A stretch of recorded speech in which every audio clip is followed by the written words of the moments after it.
Hi everyone, it's Sharon here, and I wanted to talk today about two words, alone and lonely. And if you know me and my work, then you will know that I use wording added with high vibration energy. Wording and energy can be very powerful together. And so I'm a great believer in using wording correctly. And this subject really came up for me recently because in my free gift, little surprise free gift, when you sign up for my newsletter, I'd given a string of words which I kind of took from the book Switch Words. So that's another book that talks about the power of certain words, and you can use them as mantras or in many different ways.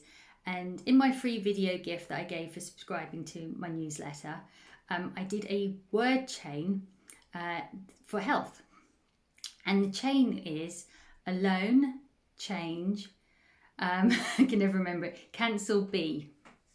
So alone, chain, cancel B. And for the first time, a client recently questioned the first word, and they were just really checking what's that first word and is it right. And so I sort of thought, I had a little think about it. I was like, yeah, it's absolutely the right word. But I could see why maybe people might get the wrong association with that word. So I explained everything to my client, and they were absolutely fine with it after I'd explained it. But then I sort of thought to myself, maybe a lot of people have this confusion around the word alone. So it's the first word in that chain, alone, change, cancel B. A lot of people may have this misunderstanding around the word alone. So I went along and I asked my husband, I said, what words do you associate with alone? And he very dutifully said things like loneliness and by yourself, abandon, that kind of thing. And I was like, this is really interesting because I don't have that association. And so I thought, okay, maybe I need to clarify there's a real big difference between alone and loneliness. So that's what I want to talk about a bit today. So, if you look up the word alone in the dictionary or look up for other synonyms for alone, you come out with, abandoned, desolate, isolated, quite negative association with the word alone.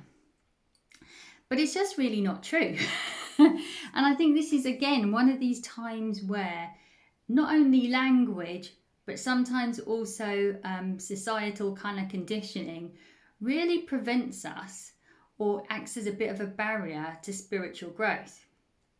Because the word alone is actually a power word, whereas loneliness or and the feelings we have associated with loneliness is actually a powerless word.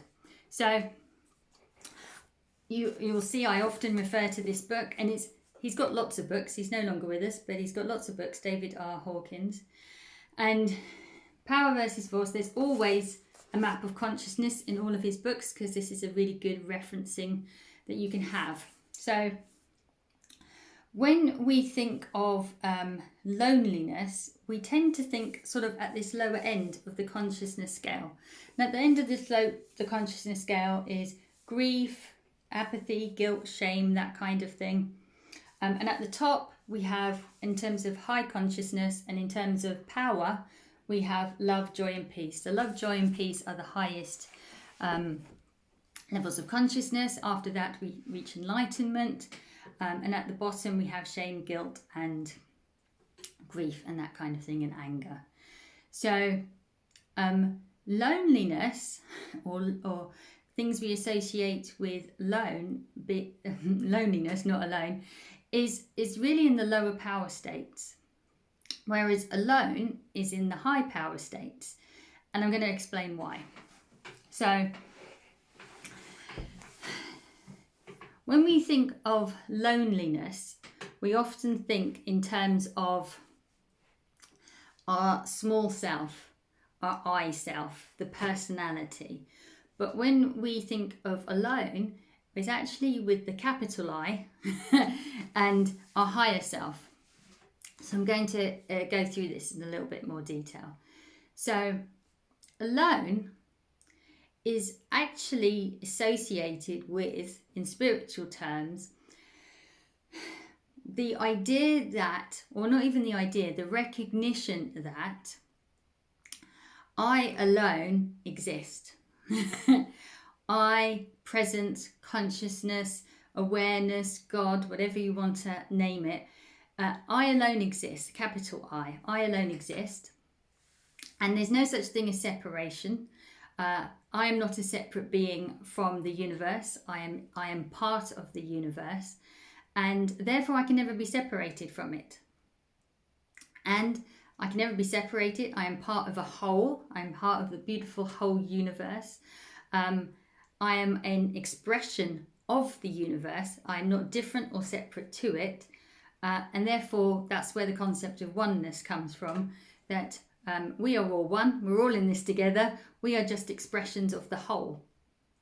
So in this understanding of I, the capital I am, we have this recognition that separation does not exist, and therefore loss doesn't even exist either. You're always part of a whole, and therefore loneliness can't exist. You can't be lonely if you cannot be separated from everyone and everything else. So when you recognize yourself as being part of a whole, the idea that you can be separated from, abandoned, neglected, isolated, it's really a fiction. It's not possible. Only the mind believes in separation. The mind believes it's an individual. Mind has lots of judgments as well. So the mind may believe that you may have lost someone, or you may have a friendship that did not work out and you are now alone. It believes that because it believes the concept of separation. But in truth, you couldn't be separate even if you tried. So when we feel lonely, really what's happening is we have kind of lost our connection to the truth of life. We've kind of maybe lost a bit of our authentic self. And the mind feels this loss, but it's not really a loss. It's just a different stage of life. And when we feel, though, when we allow the mind to tell us that there is a loss or there is a lack, which in an abundant universe, lack does not exist. When we allow the mind to tell us these things, we come into a powerless state. And you would know this yourself. When you feel lonely or sad, you don't feel very powerful in that moment to create that change or to reach out and change your circumstances. And that's why loneliness, which is a mind state, is a powerless state. But the word alone is not in that same category. And the reason is that it comes from the higher sense of loss does not exist. We live in an abundant universe. It loves you as much as it loves everything else equally in the universe, because everything is an expression of itself. And so the universe doesn't have loss. It does not have lack. And, we do know this. We also know that even in science terms, energy cannot die, it can only be transformed. The energy that was created in the universe, the Big Bang, that's not going to change. So everything, there's no real loss in the universe. And so when we think of ourselves as alone, we hold a different place. It has a different power to it. So in that recognition that you are loved and supported, there is nothing you can lose, there's nothing you can lack. It's only what the mind perceives. Then we step into, once we recognize that, we step into the word alone. then we step into power. Why do we step into power? Because we are closer to the truth of the universe. And so this alone idea is very different to loneliness. When you are in the wording of alone, it starts to be part of conscious choosing. It starts to be part of creation and the power of creation. And so if you look at it like this, if you alone, as your God self, exists in the universe, I alone can create change. No one can create change for you in your life. Only you can create it. Only you can transform your circumstances. You start to see that you're the one who holds the power. You're not waiting for somebody to come in and change your circumstances. You know, society tells us, oh, if you're alone, you need somebody. You need to look for somebody who's going to change your life for you and bring you all the love and bring you all of this, all the good stuff that you are missing. But that's how the mind sees life. But that's not the truth of life. If you want to change your circumstances, it's you who needs to bring the love. It's you who needs to bring the change. And it's you who has the power to do that, to transform your life in the way that you envision it. So I alone can make a change in my life. No one can change it for me. Only I alone can make that change. But the good news is I alone have the power to do that. And so it's a powerful word, and it's based in truth, and it's based in love, peace, and joy. These are very high vibrations. So love, peace, and joy are the highest vibrations. You put that with a word like alone, and it starts to make more sense. Now, if you go back to that chain that I created in the free gift, alone, change, cancel, be, you can even start to see why that chain exists. So alone, I alone can make a change is the second word. Cancel, people might think that's a weird word. And the reason, and this is not according to Switchwords, the Switchwords books, this is my explanation of it, is that Dr. David R. Hawkins, who I love, he used to have a saying, you are only subject to what you hold in your mind. You're only subject to what you hold in your mind. So if you have something in your mind that actually you recognize doesn't serve you, if it's a thought that you've inherited or picked up from society or from conditioning, and you suddenly look at it and examine it and think, actually, this does not serve me, you can just cancel it. You just say cancel, cancel, cancel 3 times. And you cancel that idea and that belief. So you are no longer subject to it. You're only subject to what you hold in your mind. So if you don't want something in your life, cancel, cancel, cancel. And then the last word in that chain is be. And probably more so than any time in my life, I really understood the importance of be and beingness.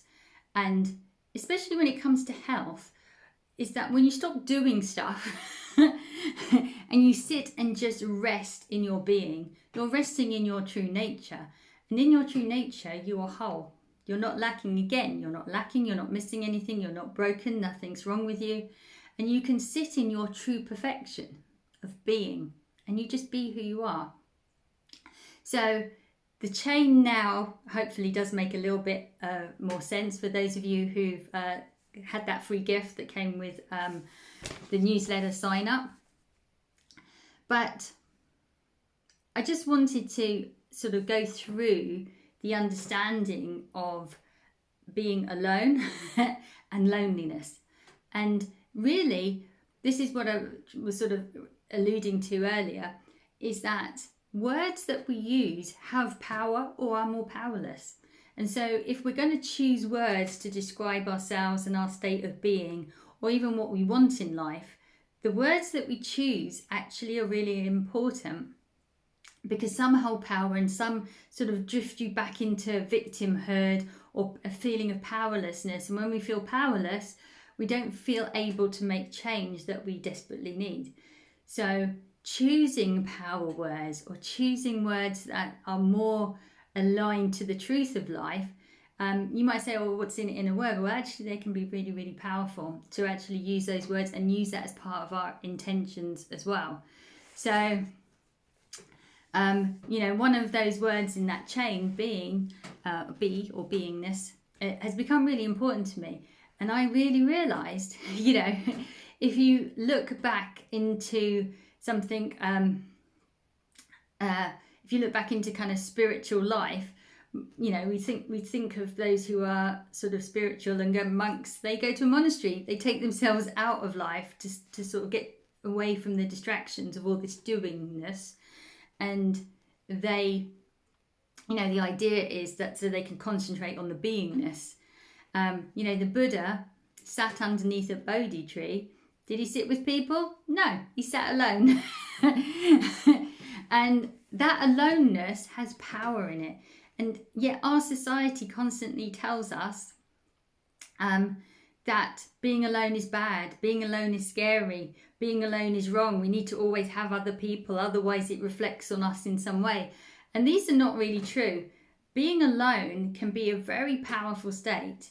Being alone if it's consciously chosen, it's a very powerful state. And that's where we can rest. Sometimes we just need a rest from life. Sometimes we need to remove the distractions to refocus on what's important. Being alone means that we can sometimes rest and reset. And so being alone is not something that we need to fear, we need to run away from, we need to sort of keep a distance from, resist. None of these things are necessary once we recognize the power of being alone. So I hope that you will embrace the aloneness from now on, and don't be afraid of it. It's a beautiful state and it's a powerful state. So let's embrace it.